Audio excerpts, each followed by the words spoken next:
Swear.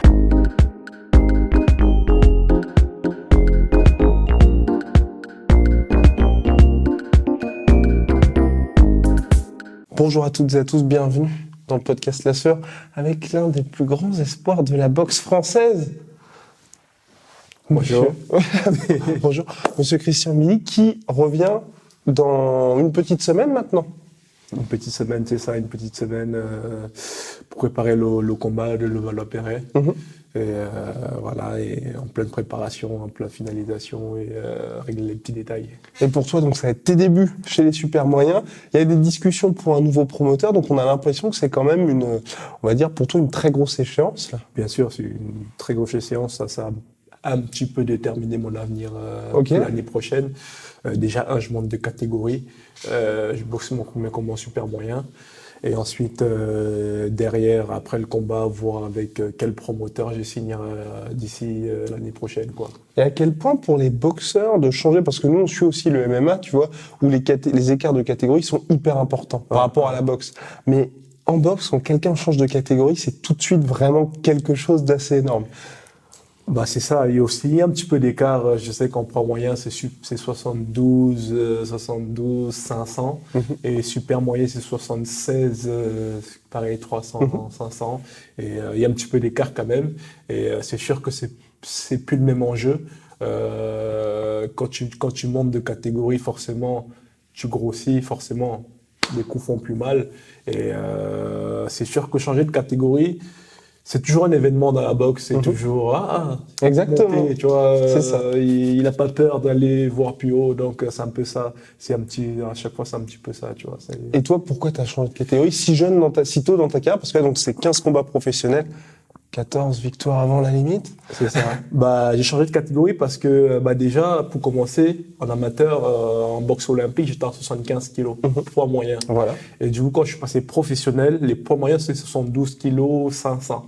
Et du coup à chaque fois j'ai pas toujours fait les poids moyens en professionnel. À chaque fois on essayait d'arranger quand il y avait pas une ceinture ou un enjeu dans le combat, on négociait le combat 75 kilos, 74 kilos plutôt. Et quand il y avait une ceinture, c'est là que j'ai descendu en super moyen. Et j'ai dû faire 5-6 combats en super moyen. Et du coup, je me suis rendu compte avec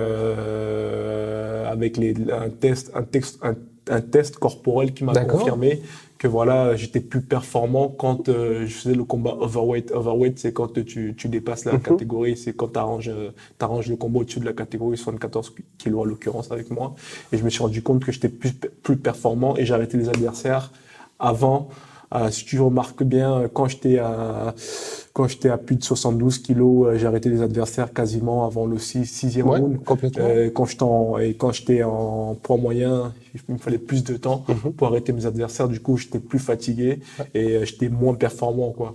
Et du coup, je me suis dit, allez, de toute façon, à long terme, je comptais mon temps super moyen parce que ma morphologie veut... Oui, parce que physiquement, dans ta catégorie, tu étais ripped, on va dire. C'est ça. Et c'est quoi? C'est que tu pouvais pas... En fait, derrière tout ça, c'est que tu étais obligé, en fait, pour toi, c'était trop compliqué, on va dire, au niveau nutritif et puis rigueur d'être toujours... C'est ça, toujours, et d'autant plus qu'on fait un sport difficile. Ça sert à rien de se tuer au régime pour faire une catégorie qui n'est pas la tienne, tu vois. Et je me suis dit, ok, de toute façon, je comptais passer professionnel, des super moyens d'ici 1 ou 2 ans. Parce que pour les boxeurs, à chaque fois, c'est plus tu vieillis, plus c'est compliqué justement de faire le poids. Du coup, je me suis dit, autant s'adapter tout de suite à la catégorie et monter en super moyen et et être plus à l'aise dans sa boxe et laisser ma génétique parler parce que j'ai une génétique qui fait en sorte que automatiquement je prends du poids et je prends du muscle derrière. Et là, quand tu vois donc le taulier de cette catégorie, c'est bien évidemment Callum Smith qui, lui, pour le coup, physiquement, t'as presque du mal à te dire c'est un super moyen parce que pas potentiel. Enfin, je vais pas dire que c'est un cruiserweight, mais il est énorme. Il est énorme, il est grand, c'est vrai. Et personnellement, c'est pas un truc, il me fait pas peur. Qu'il fasse 2 mètres, ça me fait pas peur non plus. C'est sûr que c'est un très bon boxeur, faut se méfier, faut être prêt lorsqu'on va le rencontrer. Mais c'est vrai que son dernier combat a montré qu'il est pas. Il est humain. Il est humain, il est pas invincible. Et c'est sûr que physiquement, au niveau de la taille, il y a une grosse différence avec moi. Mais c'est sûr que pour moi, ça veut rien dire. ça veut rien dire. Et dans cette catégorie, tu as l'avantage, enfin, aussi bien en moyen que là en super moyen, il y a des noms. Ouais. Et c'est quoi qui t'intéresse aujourd'hui? C'est continuer à grandir ou tu commences à te dire d'ici aller peut-être 2020, 2021, tu vas pouvoir te mesurer au top 10 mondiaux? Moi, personnellement, j'ai pris un peu de retard. En réalité, j'ai pris un peu de retard avec les histoires de mon promoteur. Ouais. Je sais pas si t'as entendu parler. Parce que cette année, j'aurais dû avoir des gros combats. Complètement. Et c'est un peu le sujet c'est un peu l'argument du désaccord avec mon ancien promoteur. La raison de la séparation. Raison de la séparation. Parce que j'ai eu un combat aux États-Unis qui aurait dû être un gros combat. Malheureusement, le combat aux États-Unis, l'adversaire, il a changé une semaine avant. D'accord. Et on n'a pas eu le combat qu'on voulait. Et derrière, on a eu un combat en Angleterre annulé par manque de communication avec mon promoteur, avec toujours compliqué ça, oui, pour les boxeurs. Compliqué. Et du coup, mes gros combats que j'aurais dû avoir cette année, qui m'auraient permis de monter d'échelon et aller chercher des gros noms derrière pour 2020. Normalement, cette année, j'aurais dû avoir des gros combats pour que 2020, je puisse défier Carlos Smith ou Canelo Alvarez. Malheureusement, ça s'est pas fait. Calme-toi, quoi. Malheureusement, ça s'est pas fait. Et malheureusement, ça s'est pas fait. Et tu voulais aller vite quand même. Du coup, c'est ce qui était prévu. D'accord. C'est ce qui était prévu à l'occurrence, mais là, du coup, c'est un peu, c'est pour ça qu'on s'est séparés, parce qu'il a pas, comment dire, il a pas su faire ces combats que tu voulais, toi. Il a pas su nous mettre ou honorer son contrat, quoi. Et donc ça, toi, tu te sentais prêt pour dès l'année prochaine? On était prêt déjà cette année à boxer je dirais, pas les numéros 1, mais les numéros 3, 4. D'accord. Monter ensuite l'année prochaine, ou fin de l'année prochaine, aller chercher un combat les championnats du monde. C'est ce qui était marqué dans le contrat, c'est ce qui était prévu dans le contrat. Et malheureusement, vous savez, la boxe, ça se passe pas toujours comme prévu. Complètement. Derrière lui, ses partenariats avec les télés américaines et d'autres trucs ne sont pas passés forcément comme il voulait. Et ce qui fait en sorte qu'on a un retard d'à peu près 6 mois maintenant. Parce que j'ai un combat qui a été annulé. J'ai un autre combat aux États-Unis qui a pas été le combat qu'on aurait voulu que ça soit. Et du coup, là, en gros, j'ai 6 mois de retard par rapport à mes objectifs que je m'étais donné. Et là, maintenant, il reste plus qu'à 2020. Essayer de faire ce qu'on aurait dû faire cette année en 2020 et ensuite en 2021 aller chercher le championnat du monde. C'est un peu ça, on essaie de rattraper derrière avec le nouveau promoteur le nouveau promoteur qui va être désigné. Et pour l'instant, tu as choisi ou pas? Parce que Brahim Assoum était confiant. D'ailleurs, tu vas boxer lors de son prochain événement. Dernier combat, c'est quasiment mon dernier combat. C'est mon dernier combat de l'année. Et les négociations, je dirais que Brahim Assoum, il a eu un peu la priorité dans les négociations parce que déjà, on travaillait déjà avec lui. Exactement. Et on a eu un partenariat avec mon promoteur et avec RMC Sport. Automatiquement, il a vu que j'ai quitté mon promoteur. Derrière, il s'est positionné. Après, rien n'est fait. On est sur la négociation, rien n'est fait. Et je fais mon combat. Et après le combat, si c'est pas encore réglé, on élargit, les négociations avec les Américains et justement, les Anglais. Pourquoi tu n'irais pas directement aux États-Unis? Non pas que je veux pas que tu signes avec Brahim Assoum, parce que moi, je trouve qu'il est très compétent dans ce qu'il fait, mais c'est vrai que dès qu'on a des ambitions internationales comme toi, il faut avoir cet appui des Américains ou des grosses structures comme ce qu'a fait Nourdine Oubali avec MTK, tu vois. C'est sûr. Et c'est aussi ça que j'aimerais mettre en place si ça se fait avec RMC Sport. C'est vraiment avoir un appui international, avec un gros promoteur. Mais, la raison pour laquelle, j'aimerais vraiment aussi garder, je dirais, quelques combats en France, il me faut un public pour aller défier un Américain, un Canelo qui a tout le Mexique derrière lui. Exactement. Il te faut un public derrière. Sans ton public, t'as rien. Rien qu'au niveau des négociations des combats ou au niveau négociation des contrats, si Christian Billy, qui est inconnu au bataillon, va négocier un contrat avec Canelo va dire non, toi, t'es connu nulle part. T'as beau être fort, tu vas pas me rapporter d'argent. T'auras beau être fort, mais tu vas me rapporter, tu vois. Du coup, on peut voir ce petit côté business, c'est dire qu'ok, rester en France, continuer à conquérir mon public. Et derrière, avec ce public-là, aller chercher les plus gros combats, pour continuer à ramener cet engouement de la boxe en France, et de deux, voilà, avoir plus de chances de remporter des contrats et aller battre des grands boxeurs. Et donc, tu étais membre de la Team Solide lors des JO 2016.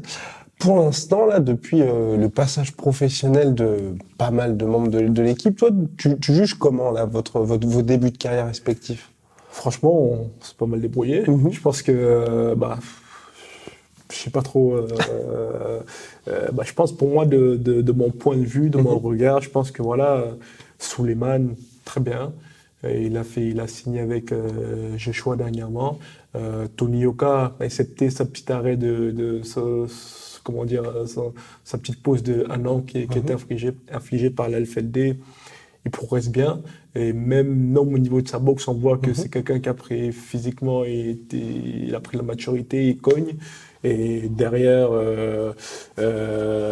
Eli Conqui, pareil, devenu champion, plusieurs fois champion de France. Je crois qu'il a un titre européen bientôt.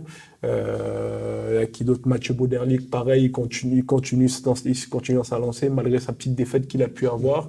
Il s'entraîne d'ailleurs à Montréal, pas avec moi, mais avec un autre entraîneur. J'ai l'occasion de le voir de temps en temps à Montréal. Il a très bien progressé malgré sa petite défaite. Il continue à monter les échelons.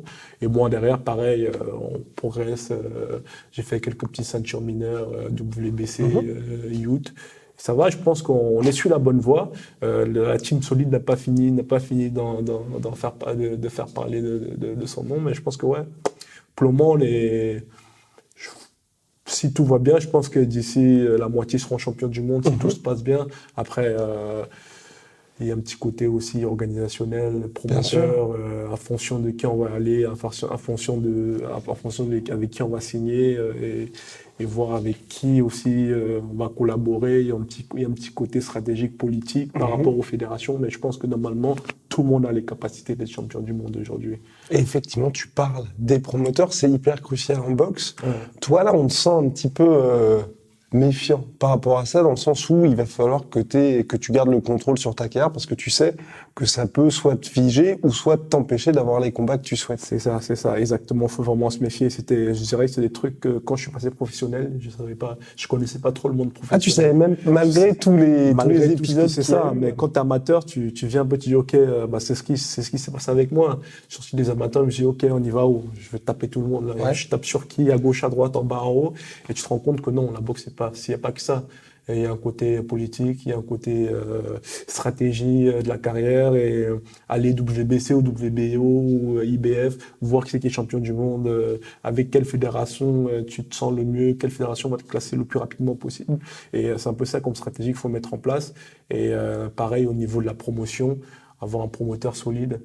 Un promoteur qu'on sait que la WBC ou la WBA va l'écouter quand il va falloir faire classer son boxeur.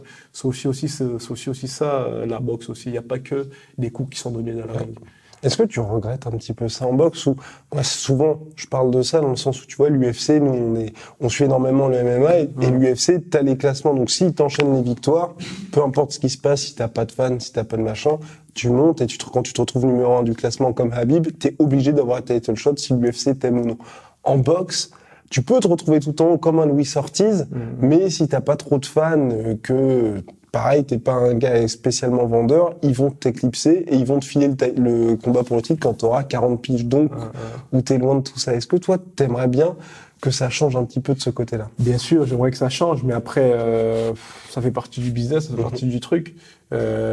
Aujourd'hui, la boxe, c'est peut-être un sport, mais ça reste un business. Les gens veulent voir des combats qui font des 1 million de pay-per-view. Ouais.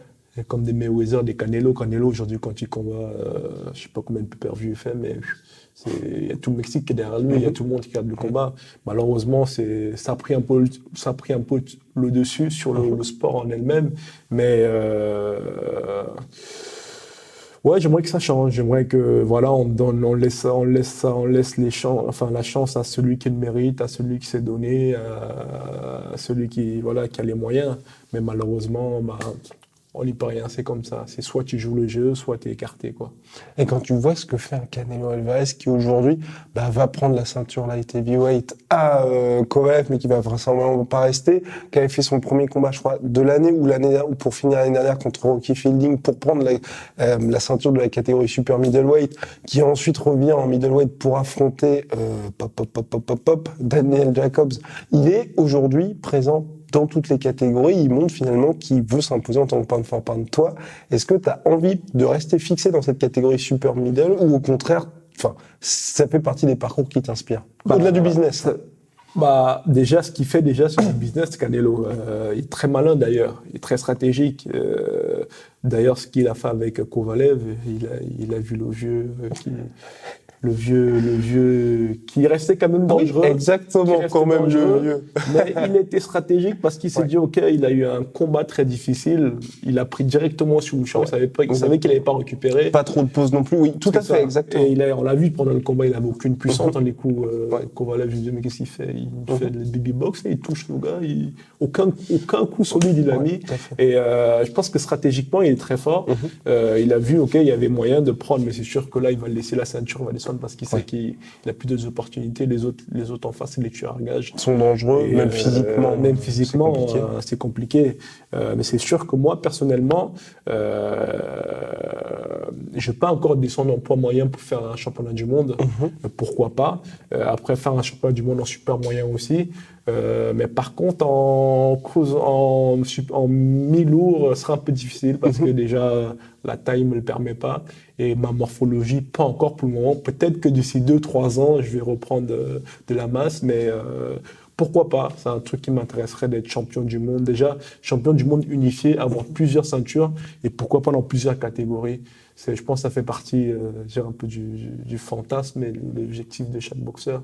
Et si tu avais été à la place de Kovalev, est-ce que tu aurais accepté ce combat contre Canelo dans le sens où, quelque part aujourd'hui, un peu comme ce que Canelo, dans la situation dans laquelle il était quand il avait accepté le combat contre Mayweather, c'est ça aussi la boxe. T'as le A-side et t'as le B-side. Et quand t'as la superstar qui arrive, qui va te dire, bon écoute Christian, on peut s'affronter, mais ça va être dans ma catégorie, ça va être telle date, ça va être à tel endroit, mais tu vas être payé 15-20 millions de dollars. Est-ce que toi, si tu te retrouves dans cette situation-là, un jour, il y a Canelo qui t'envoie un petit DM. Bon, écoute. Coupe la caméra, je te dis ça en privé. Non, c'est sûr que, vu le chèque qu'il a pris, qui peut oser refuser ce genre de combat. Je sais pas combien il s'est pris, 16 millions. Oui, c'est ça. Et c'était 35 millions pour Canelo, et c'était, je crois, entre 12 et 15, par là. Enfin, bref. C'était son plus gros chèque en carrière devant les combats contre. Ça se refuse pas. Ouais. Ça se refuse pas. C'est pour ça d'ailleurs que je dis toujours que ça soit Mayweather, mais avant c'était Mayweather, maintenant c'est Canelo. Ouais. Ils ont une sacrée pouvoir de négociation. Eux, c'est même plus enfin, ça reste des boxeurs forts, mais c'est des gens qui, ils arrivent, ils t'imposent toutes leurs règles. OK, on va boxer là, telle catégorie, comme tu l'as dit, telle date, là, et t'as rien à dire. Parce que tu veux ton chèque, et tu penses aussi que tu vas gagner, mais malheureusement, toutes les décisions qu'ils ont prises avant font en sorte que t'as peu de chances de gagner. C'est ce que je disais, comme Canelo, il a combattu Mayweather. Mayweather, c'est Mayweather qui avait tout décidé. Qui avait tout décidé. La catégorie, malheureusement, le man, il s'est pointé au combat, il avait plus d'énergie. Et aujourd'hui, c'est Canelo qui fait ça, et ça fait partie des trucs aussi. Quand t'as l'argent et quand tu contrôles le business, toi qui contrôle l'issue du combat. Après, la boxe fait en sorte que, malheureusement, rien n'est fait. Enfin, heureusement et malheureusement, rien n'est écrit d'avance. Il suffit d'un coup, il suffit d'un enchaînement pour faire basculer le combat. Mais c'est sûr que Canelo, tu combats Canelo, c'est lui qui décide de A à Z. Limite, c'est pas lui qui va dire, OK, tu vas mettre le slip bleu et... Allez, tu vas prendre ces gants-là aussi, et puis allez, c'est parti. Mais après, on va dire, c'est ce que les gens ils ont peut-être pas conscience de ça quand ils suivent la boxe, c'est que, OK, c'est important ce que tu vas faire dans le ring et les exploits sportifs, mais aussi à un moment donné, il faut que tu sois payé parce que la carrière, elle est courte et c'est extrêmement rare les mecs qui arrivent à des niveaux de Joshua, Canelo, Mayweather qui peuvent, en un seul combat, mettre toute leur famille à l'abri pour 15 générations. Ouais, c'est sûr que, dans la boxe, il y a beaucoup de disparités, il y a beaucoup d'inégalités aussi un peu. Si tu veux, il y a dans la boxe, t'en as qui sont les ouvriers de la boxe, vraiment, qui touchent des 500. Les journeymen. C'est ça. Et t'as un petit peu la classe moyenne qui va te faire des combats, les 5 000, 10 000. Après, t'as ceux qui touchent un peu plus, des combats à 30 000, 100 000. Après, poum, ça explose. Il y en a qui touchent 1 million minimum par combat. Comme monsieur. bientôt. C'est bien pour ça qu'on est là. Ouais. C'est Oui. être le meilleur et être récompensé comme le meilleur. Ouais. Mais c'est sûr que pour être comme un Canelo ou comme un Joshua, il faut un public derrière soi.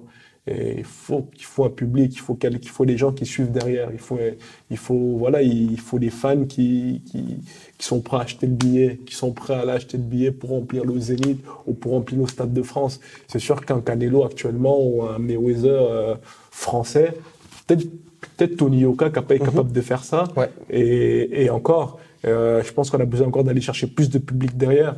C'est sûr que plus nos sports sera connu, plus derrière on aura des chances de sortir une superstar. Parce que c'est sûr que si ton sport dans ton pays n'est pas connu ou tout le monde s'en fout, c'est sûr que... Après, tu peux passionner avec des duels franco-français comme quand il y a eu il y a 2 semaines, là, il y a quelques semaines, le Soro contre Vitu. Soro contre Vitu, déjà ça prouve qu'il y a du potentiel. Ouais, exactement. Il y a un truc à faire.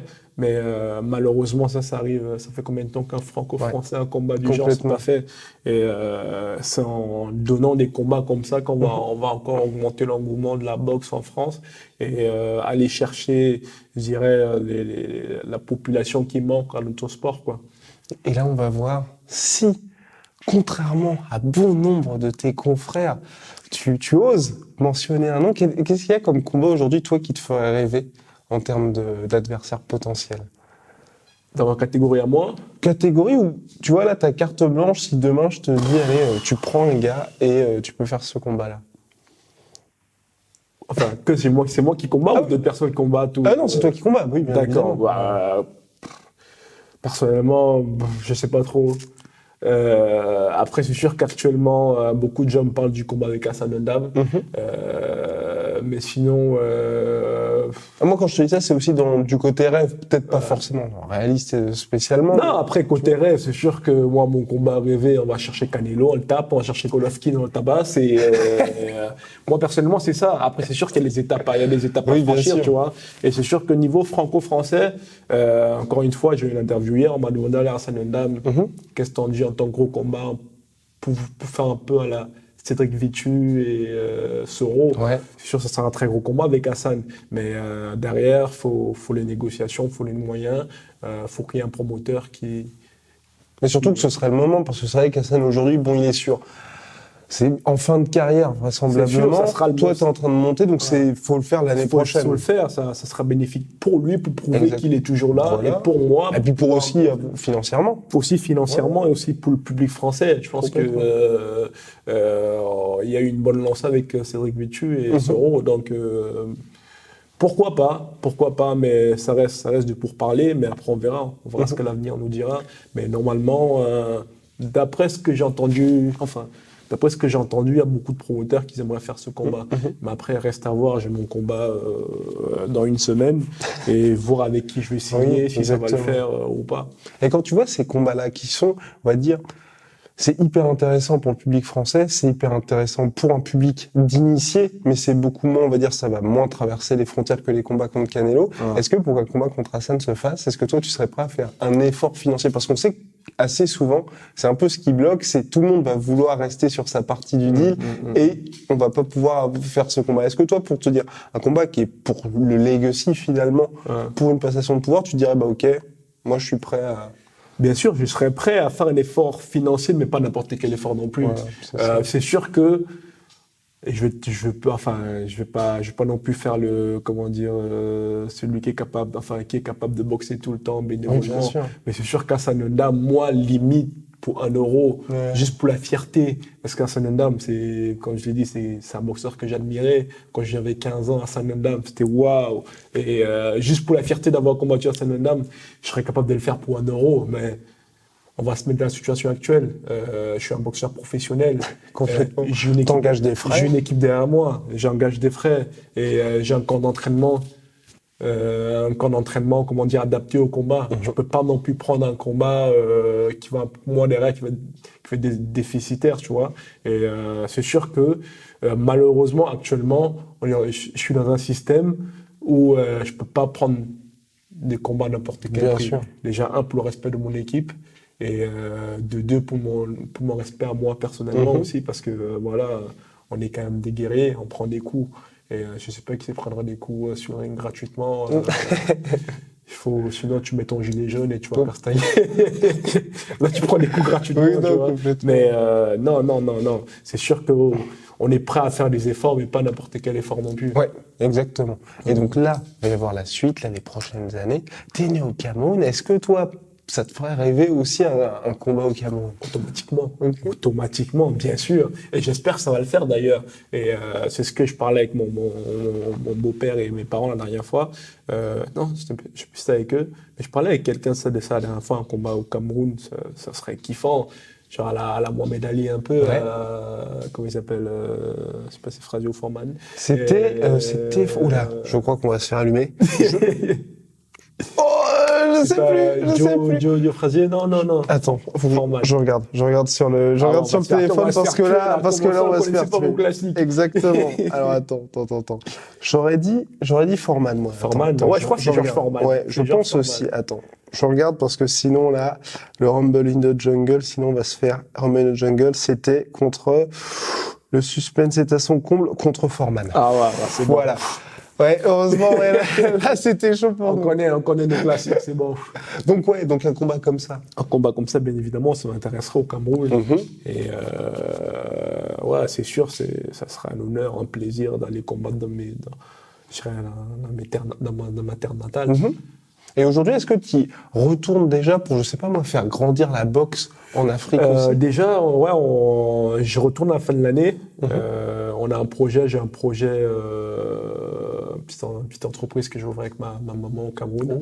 Et normalement là, en janvier, on lance l'entreprise et normalement, je retourne d'ici entre février et mars. Et donc, tu es arrivé en France à 11 ans, c'est ça? 11 ans. Exactement. Et tu as porté haut les couleurs de la France en boxe amateur. Est-ce que pour toi, c'était compliqué justement de faire ce choix entre représenter le Cameroun et représenter la France? Ça s'est fait naturellement. C'est vrai que tu as fait toutes tes gammes en France. C'est sûr, ça s'est fait naturellement. Comment dire déjà, je suis de nationalité française. Malheureusement, la nationalité camerounaise, je l'ai perdue parce que le Cameroun n'accepte pas la double nationalité. À l'époque, je ne sais pas si c'est toujours l'actualité, mais à l'époque, ils n'acceptaient pas la double nationalité. Et c'est sûr que quand tu as un gamin de, 10 ans qui connaît rien à la vie, qui arrive dans un pays, automatiquement. Oui, non, mais bien sûr, c'est évident. Tu te sens plus français que. Et surtout quand tu t'entraînes dans ce pays-là et que tu y vis, que ta famille vit. Même si je suis très fier de mes origines, je sais qu'au fond de moi, je suis toujours camerounais. C'est sûr que quand tu as représenté les Jeux pour la France, où tu as fait le monde entier en faisant retentir l'hymne français, la Marseillaise dans tous les pays. C'est sûr que moi, dans le milieu de la boxe, que ce soit international, tu vois les Anglais, les Américains, tu dis Christian Billy, ils vont dire le petit Français, si on le connaît, on l'a vu au jeu, on l'a vu dans tel tournoi international. C'est sûr que ce point de vue-là, je suis français et derrière, j'aimerais aussi représenter aussi mon pays natal, le Cameroun, que ce soit par mes actions, des investissements au pays, ou par des associations que je compte monter d'ici pas longtemps. Et c'est sûr que faire un combat dans ma terre natale, ça serait parfait. Mais surtout qu'en plus, aujourd'hui, là, on voit, il y a le Joshua Ruiz qui arrive, qui est en Arabie Saoudite. Bon, c'est pour des raisons financières aussi, mais ça veut dire aussi qu'on va dire les méga fights peuvent avoir lieu en dehors des États-Unis. C'est ça. D'ailleurs, faut les Qataris commencent à se lancer dans le business fort. Complètement. C'est eux, quand ils ramènent leurs dollars, ils rachètent tout. C'est sûr que, actuellement, il y a même Mayweather qui avait lancé un défi Oui, complètement, mais c'était bizarre parce que c'était, je crois, un post sponsorisé. Enfin, c'était. Ouais, c'est genre, il a lancé un mini Pacquiao, une exhibition au Qatar, le Japon aussi commence à. Également, il avait fait une exhibition l'année dernière, Mayweather contre un très bon kickboxer, Tenshin Nasukawa. Bref, mais ça c'est une autre histoire. Et donc là, tu as pour l'instant combattu au Canada et en France. En France et aux États-Unis. Exactement, un petit peu, mais c'était, on va dire, t'as pas pour l'instant eu Ce gros combat. Exactement, ce breakthrough, comme disaient les Américains. Est-ce que toi, aujourd'hui, faire un combat dans une grosse salle, qu'est-ce qui te ferait, pas rêver, mais quels sont tes objectifs finalement pour 2020? 2020, trouver un promoteur, un très bon promoteur, voilà. avec qui on s'entend bien, avec qui je dirais qu'on a pu s'entendre sur ma vision future de ma carrière. Parce que ça vient bien évidemment avant les combats. Ça vient avant les combats. Trouver un nouveau promoteur, on se met d'accord sur ce que je veux, où il veut m'amener, les ambitions pour le futur. Et ensuite, derrière, rattraper le retard que j'ai pu avoir actuellement, que je t'expliquais tout à l'heure, les combats qui ont été annulés, les adversaires changés ou les gros combats que j'aurais dû avoir. Rattraper ça pour 2020, pour être prêt pour 2021. Fin 2021, à faire un championnat du monde. C'est vraiment ça. Là, actuellement, j'ai 15 combats. Il me reste encore 5-6 combats. C'est dans le top 40, c'est ça, sur BoxRec? Sur BoxRec, super moyen. Oui, super moyen, top 30, je crois. Okay. Top 30. Et en WBC, avant que je passe en super moyen, en moyen, j'étais classé 17e. Voilà. 17e WBC. Mais, ça avance. Ouais, ça avance. Mais c'est sûr que d'ici la fin de l'année ou après mon combat, peut-être WBC super moyen, je serais peut-être classé entre 13e, 15e. Mais d'ici l'année prochaine, c'est vraiment aller chercher le top 10 d'un maximum des fédérations, parce que les gens se basent beaucoup sur BoxRec. Moi, BoxRec a aucune influence sur les fédérations. Exactement. Sur les ceintures, les ceintures de championnat du monde. Ils ont leur classement officiel à chaque fois. La WBO a son classement. C'est ça. Le challenger obligatoire. C'est ça. Et l'objectif de 2020, c'est vraiment aller chercher le top 10 de chaque fédération, d'un maximum de fédérations possibles, WBA, WBO, IBF, et aller chercher vraiment le top 10 pour derrière, en 2021, être prêt à aller faire un championnat du monde, quoi. Et donc, quand tu vois justement cet éparpillement des ceintures dans la catégorie super middleweight, il y a notamment Billy Joe Saunders qui, lui, a combattu récemment sur la carte des deux youtubeurs qui essayent contre Logan Paul. Après, ça lui a apporté de la visibilité. Toi, en tant que boxeur, est-ce que tu trouves qu'il a eu raison? Parce que c'est un peu compliqué quand je parle aux gens de ce combat. Il y en a certains qui savent bien parce que ça met la lumière sur la boxe, et d'autres qui disent... Bon, c'est vrai que c'est un petit peu une insulte presque à la boxe, dans le sens où c'est au Staples Center, il y avait Eddie Hearn, il y avait Matchroom, ils ont battu des records de pay-per-view, et tu te dis, il y a quand même des vrais mecs qui charbonnent, qui n'ont pas tous ces honneurs-là. Tu vois, encore une fois, ça représente un peu ce qu'on parlait tout à l'heure. T'as le côté business et t'as le côté sport. Et le côté business, le public, c'est les deux youtubeurs, ils avaient je sais pas combien de followers. C'est énorme. C'est énorme. Et il faut pas oublier qu'on est dans un système capitaliste. Le promoteur, quand il fait sa soirée, il veut de la rentabilité. Le boxeur, quand il boxe, il veut son argent derrière. Et derrière, il faut vraiment trouver l'équilibre entre les deux. Et malheureusement, ces deux combats, il y a eu des pour et des contre. Moi, j'étais un peu neutre. C'est sûr que lorsqu'on m'a dit les bourses, je dis, ouais, quand même. Mais c'est sûr qu'ils méritent. C'est des gens qui méritent. Je pense que c'est des gens qui ont bossé sur leurs followers. Ça fait 10 ans. Et certes, ils sont pas entraînés comme nous à transpirer, à perdre du poids tout le temps. Mais je pense que leur bourse de je sais pas combien de millions ils ont eu, et ils sont mérités parce que derrière, il y a eu un travail sur les réseaux sociaux. Ils ont eux aussi peut-être pas comme nous trimé pour essayer d'aller gratter les gens ou essayer d'aller faire la communication sur leur compte. Mais c'est sûr que derrière, de l'autre côté, derrière, ça fait briller notre sport aussi, ça fait parler de la boxe. Mais c'est vrai que je peux comprendre que certains boxeurs étaient frustrés, très frustrés de voir que deux inconnus qui savent pas boxer concrètement. J'ai vu le combat, non, j'ai vu le premier combat avec le casque. Oui, il y avait le combat avec t'avais des crochets sac à main. Et c'est vrai que ça peut paraître un peu frustrant, mais faut voir le bon côté des choses. Ça fait parler de la boxe. Et derrière, je pense qu'ils ont, certes, ils n'ont pas bossé dans la boxe, mais ils ont bossé ailleurs et ils récoltent le fruit de leur labeur en même temps. Donc voilà, je pense que c'est bon pour tout le monde. Et puis Joe Saunders a pu être payé également. Joe Saunders l'a pu payer également. Je pense qu'il a un très bon contrat qui le garantit. Je crois qu'il doit avoir 1 million minimum par combat et je pense qu'il n'est pas à plaindre. Mais c'est sûr que quand tu vois que tu es un boxeur professionnel depuis 10 ans, champion du monde, et que tu vois deux youtubeurs qui vont toucher le double, le triple triple, quadruple, de 10 fois plus que ton. Ça ta peut bourse. surprendre. Ça peut surprendre et je peux comprendre que t'es un peu vexé, quoi. Enfin, t'es un peu vexé, quoi. Je comprends. Mais après, faut voir le bon côté des Oui, choses. c'est là pour faire le show. Et donc, toi, là, aujourd'hui, tu vis au Canada. Voilà. Tu te les cailles au Canada. Et pourquoi ce choix, finalement? Parce que, déjà, ce qui est bien, c'est que tu peux mettre les gants avec le mieux, qui est une pointure. Est-ce que ça a été, on va dire, un choix sportif, un choix aussi quelque part pour t'éviter tout ce côté en France où, effectivement, t'es beaucoup plus connu, tu dois avoir plus aussi de sollicitations, alors que là-bas, t'es dans ta bulle et puis... T'es concentré. C'est ça. Comment dire? Déjà, la raison pour mon départ en France après les Jeux, c'était déjà mon équipe d'entraînement.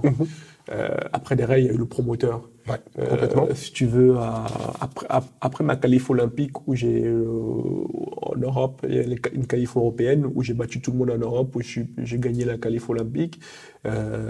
J'ai été démarché par Mac Ramsey, qui est l'ancien entraîneur de Jean-Pascal, Arthur Beterbiev, des bons, des champions du monde, et qui m'a démarché, qui me suivait déjà apparemment depuis 3 ans, qui voyait un peu mon développement en amateur, qui aimait bien mon style.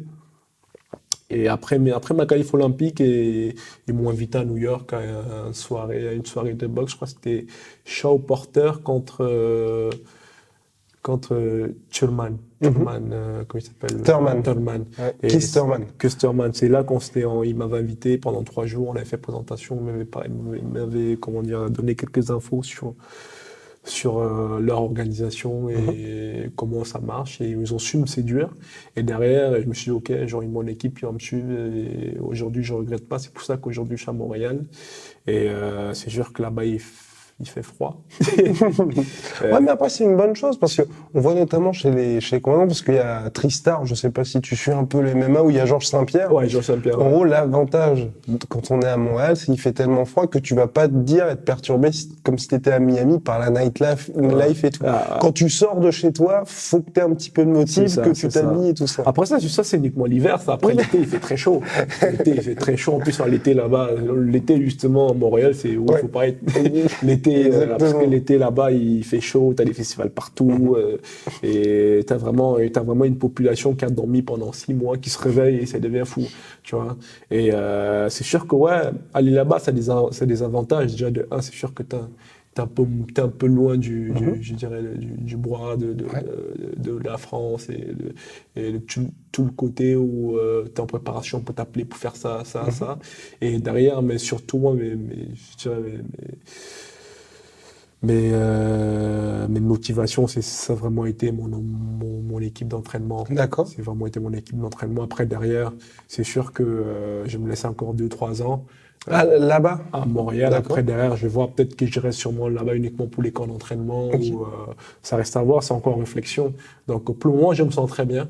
Quand tu dis là-bas, juste d'ici 2-3 ans, c'est-à-dire parce que tu te dis, t'aimerais revenir en France, partir aux États-Unis? On va voir. Ça va voir en fonction des opportunités. Avec ma petite amie, on s'est dit pourquoi pas un jour dans un pays où ils parlent anglais, un pays anglophone, ou après au Canada, il y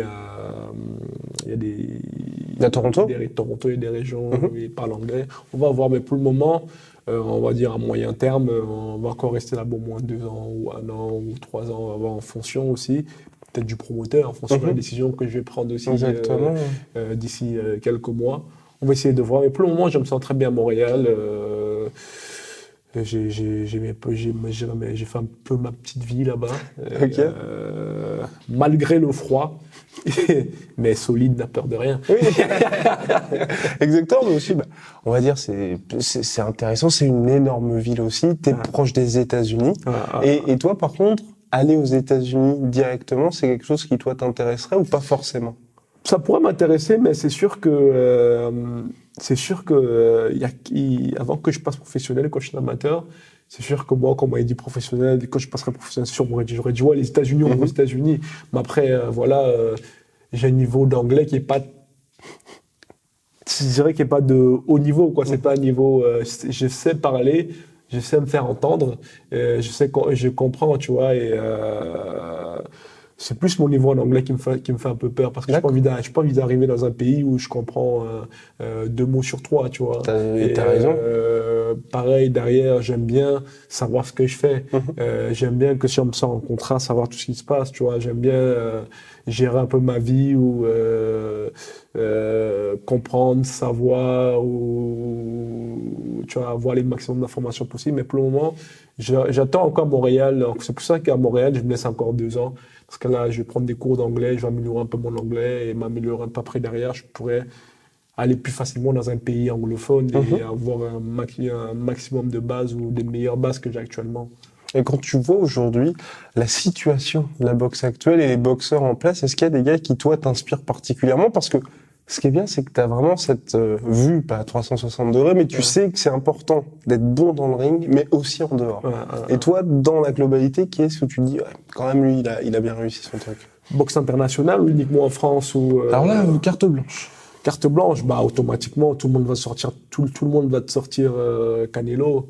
Et tu trouves que Canelo a vraiment réussi parce que Canelo, tu vois, moi je trouve que justement c'est un peu trop centré autour du Mexique parce que quand tu vas parler, quand je parle à des gens moi qui sont pas spécialement centrés boxe, ils connaissent pas Canelo. Si tu connais la boxe, tu connais Canelo. Alors que Joshua, tu parles à n'importe quelle meuf, elle connaît Joshua. Joshua aussi. Voilà. J'allais venir. Mais c'est sûr, Joshua aussi c'est pareil. Ouais. C'est une superstar. Et pareil, quand il y a encore Canelo, ouais, j'avoue que Joshua il est encore mieux que Canelo. Parce que je sais que Joshua, à chaque fois que Joshua il avait un combat, il y avait des gens qui connaissaient pas la boxe, qui me parlaient de la boxe. En mode, mais putain, qu'est-ce que c'est? Merde, j'ai dit un gros mot. Purée, qu'est-ce que c'est que ça? Et, c'est pas grave. Et ouais, c'est vrai que Joshua, au niveau de la communication, au niveau en dehors, et même, c'est quelqu'un, je dirais, qui attire de la sympathie, quelqu'un qui, physiquement, tu vois, je l'ai connu en amateur, on a pris quelques photos ensemble. Quand j'étais en amateur, c'est quelqu'un hyper simple, cool. Tu vois, c'est vraiment le beau gosse, sourire. Il a tout. Il a tout pour lui. Il a tout pour lui. Vraiment, c'est quelqu'un au niveau de la communication, pareil, qui est proche de son public. Voilà, quelqu'un qui a tout compris, que ce soit dans le ring, en dehors du ring. Carré. Solide. Et pour toi, ça, est-ce que c'est extrêmement compliqué à accomplir en boxe? Parce que ce qui est intéressant aussi, à la différence des autres sports, c'est que en boxe, t'es pas tout seul, mais c'est hyper rare que t'aies un promoteur qui soit à fond derrière toi, qui se dise, bon, bah, ok, toi, je vais miser à fond sur toi. Parce que l'avantage de Joshua, c'est que depuis le début, t'as Eddie Hearn et Matchroom Boxing qui sont à fond derrière lui. Et quand on voit ça, et puis effectivement, le fait qu'il n'y ait pas tant de stars que ça, parce qu'aujourd'hui, les Wilder et les Fury, ils ont pas du tout le même statut qu'un Joshua. Toi, est-ce que t'essayes d'accomplir ce que eux font, par exemple, en ayant, je dis n'importe quoi, NBA boxing avec des t-shirts ou des trucs comme ça, tu vois? Bien sûr, je pense que c'est un peu tous les boxeurs, je dirais, dignes de ce nom, essayent de faire. Vraiment avoir son public derrière, avoir un peu son fan club, malgré le fait que le promoteur, on peut pas vraiment obliger un promoteur à miser à 100% sur toi ou une chaîne télé, parce que Joshua, t'as Eddie Hearn. Après Eddie Hearn, tu me dis, c'est comme un promoteur puissant, il a une chaîne télé derrière, il a tout qui va avec. Il y a Sky Sports, exactement. Sky Sports, c'est ça. Et plus DAZN aux États-Unis. Les États-Unis. C'est sûr que pour chaque boxeur fait ce qu'il peut, je vais dire, à son échelle. Exactement. À son échelle. Malheureusement, tu as des boxeurs qui essayent, grâce à des réseaux sociaux, qui n'ont aucun support médiatique, aucun support, aucun soutien au niveau des médias. Et puis de la population aussi, du public. Population du public. Et derrière, tu as d'autres qui s'en sortent un peu plus, et tu as des superstars comme Joshua, qui a le soutien de tout le monde. Et pareil, pour en revenir à ce qu'on disait tout à l'heure, un Joshua. Il a l'Angleterre derrière lui. Tout à fait. Un gars, il remplit nos stades, il remplit les stades de foot. Et pareil, Canelo, il y a le Mexique derrière lui. Et c'est sûr que chacun essaye de faire à son échelle ce qu'ils font déjà avec je dirais, des moyens gigantesques. Et c'est sûr que moi ça m'inspire, c'est sûr que... Est-ce que tu penses que ce serait possible que toi t'aies la France derrière toi ou le Cameroun sinon, ou est-ce que tu penses qu'au contraire, aujourd'hui il faut plus que tu te tournes vers l'extérieur parce que la France c'est pas spécialement un pays de boxe entre guillemets? La France a été un pays de boxe pendant longtemps, à l'époque de Marcel Cerdan et tout le tralala. Il y a un petit ça remonte déjà. Après, c'est vraiment aller réveiller cet engouement, réveiller, montrer, aller attirer, peu importe la stratégie mise en place, aller chercher cette population, ce public-là. Pour moi, c'est possible, même s'il va falloir du temps. C'est sûr que dans ma génération actuellement, je vois que Tony Yoka qui peut faire ça, parce que médiatiquement, c'est quelqu'un qui est très connu, un boxeur très connu, pareil, qui est très performant, il était champion olympique. Et je vois qu'un Tony Yoka qui peut aller chercher ce public-là et le remettre dans la boxe. Mais c'est sûr que ça va être dur. Pareil, à l'échelle de la France par rapport aux États-Unis, forcément c'est pas la même population. Je suis sûr qu'aux États-Unis, tu perds dans un sport, je sais pas combien ils sont aux États-Unis, mais c'est 300 millions, quelque chose comme ça. 3 fois ou 4 fois plus, ou 5 fois ou 10 fois plus que les Français. Et puis surtout qu'il y a cette culture un peu. Culture du sport aussi. Tu vois, c'est ce que je disais aussi. C'est dans le sens pas spécialement un pays où il n'y a pas la culture de la boxe. Parce que c'est vrai qu'Anthony a remporté les Jeux Olympiques, tout le monde était derrière lui. Ils ont fait la une avec aussi ce fameux couple avec Estelle. Ils étaient mis énormément en avant, mais c'est vrai qu'aux États-Unis, il y a aussi une culture qu'il n'y a pas en France, c'est la culture du pay-per-view. En France, c'est impossible de faire payer quelqu'un $100 pour voir un combat. C'est ça. Et quand on dit payer $100, c'est pas le voir en live, c'est le voir chez lui. C'est ça, exactement. Ça, c'est vraiment un côté culture. Tu vois. Déjà, au Canada, c'est déjà un petit peu mieux parce qu'il y a des gens qui sont prêts aussi à payer, pas des $100, mais un petit peu moins pour regarder des matchs de boxe. C'est que quand il y avait mon promoteur qui faisait des grands combats au Centre Bell, qui est une grande salle. Elle est énorme, j'ai eu la chance de combattre là-bas. Il y avait des gens qui payaient des pay-per-view pour voir des combats. Il y a eu des restaurants qui payaient pour diffuser le combat. C'est cette mentalité-là un peu qui manque à la France. C'est cette mentalité de payer pour voir quelque chose. Ou pareil, une mentalité vraiment aussi du sport. Parce que c'est sûr que à part le foot en France, fait un petit peu de rugby encore. Les autres sports, c'est pas trop ça, quoi. C'est vraiment, on n'a pas ce côté sportif mis en avant déjà par la scolarité ou comme aux États-Unis ou d'autres pays où t'es bon en sport. C'est aussi reconnu que tu as tes compétences intellectuelles, tu vois. Et c'est vraiment ce côté-là qui manque en France, mais tout peut évoluer, tout évolue et je garde espoir. Et aujourd'hui, rien que un boxeur comme Tony Yoka, qui aurait cru ça il y a 5 ans, exactement, il y a 2 ans, 4 ans. Il y avait Alexis Vassine qui était un petit peu connu, paix à son âme, mais un boxeur après les Jeux, qui est champion olympique, champion du monde, qui réussit à attirer un public comme belle gueule et tout. Il a tout aussi. Pareil, et puis il a tout Tony Yoka déjà. Je pense qu'on a déjà fait une grosse avancée. J'aurais pu une grosse percée, mais ça progresse dans le bon sens du terme. Et donc la dernière question pour toi, c'est il va y avoir un énorme choc en boxe le 22 février prochain, puisqu'il y a la revanche entre Tyson Fury et Deontay Wilder. Ça va être un fight. Et ce combat-là, j'étais assez surpris, tu vois, parce que quand on a commencé à en parler, communiquer, entre guillemets, faire notre travail de journaliste là-dessus, il y a une énorme attente de la part du public. Toi, comment est-ce que tu vois ce combat-là se jouer? Moi, personnellement, après tu me diras, soit Wilder gagne par KO, soit l'autre il gagne par décision. Là, c'est pas très compliqué. Là, c'est pas très compliqué. Mais c'est sûr que Fury gagnera jamais par KO. Non. Non, je pense pas. Fury gagnera jamais par KO. Surtout après tout ce qu'il avait fait lors du premier combat, il n'avait pas vraiment réussi à... C'est ça, il gagnera jamais par KO, mais c'est sûr c'est quelqu'un de très technique qui met dans le vent, qui peut te toucher rapidement et qui bouge. Et soit il gagne au point, soit il perd par KO. Après, derrière, le point non plus, c'était pas assuré. C'est où le combat déjà? Ce sera donc à Las Vegas. À Las Vegas. C'est sûr déjà à Los Angeles. Ouais, déjà le dernier combat, beaucoup de gens le voyaient gagner. Mais après la différence, et c'est peut-être là, en fait, c'est là où je me dis, on peut vraiment être dans une situation 50-50, parce que le dernier c'était Tyson Fury qui était uniquement représenté par MTK, donc MTK qui sont plutôt basés en Angleterre, et ils arrivaient là-bas. Là, il a ESPN, exactement. ESPN. C'est ça qui va faire la différence, je pense aussi. Si Bob Arum Ouais. et Top Rank mettre la pression, mettre les conditions qui font en sorte qu'on favorise pas automatiquement. Ils veulent faire un 50-50 en gros. 50-50, C'est tu vois. PBC, Top Rank qui font C'est cross ça. promotion. Je pense Ce qui est que- rare en plus. Ouais, ce qui est rare. Et c'est sûr que c'est Fury, c'est un très bon boxeur. Ouais. Techniquement, en poids lourd qu'on n'a jamais vu, il boxe comme un Middleweight. middleweight. D'ailleurs, tu veux pas l'affronter? Si le chèque va avec, on y va. J'ai toujours rêvé d'être en poids lourd. Tu fais 2 combats et ça y est, tu vas en retraite.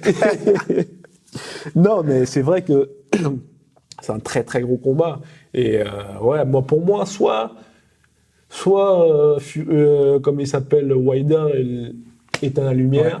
Et encore, il a prouvé qu'on n'éteint pas la lumière aussi facilement. Tyson Quand t'as vu Fury. le truc, poum. Boum, voilà. C'est Voilà, pas. le gars, il a fait une petite sieste. Ok, je suis de retour. Et c'était reparti. C'est un truc de fou. Et c'est sûr que lui, pareil, il encaisse. C'est un gars qui se lève. Et pour moi, soit il gagne au point, soit il se fait éteindre la lumière. Et le pronostic? Parce qu'il faut prendre des risques. On prend des risques au podcast là-dessus. Attention. Pronostic. Je dirais que je vois au point, moi, Fury. Oh. Je vois au point. Wilder, il a une stratégie où je crois que c'est que la stratégie qu'il a mis avec le Cubain King Kong, là, c'était plus, ok, je le laisse se fatiguer. Exactement. Je le laisse se fatiguer. Une fois qu'il est fatigué, boum, je le couche. Je pense pas que Fury, vu son coup d'œil et vu sa forme, il va manquer de vigilance, tu vois. Je pense qu'il va être concentré du début à la fin.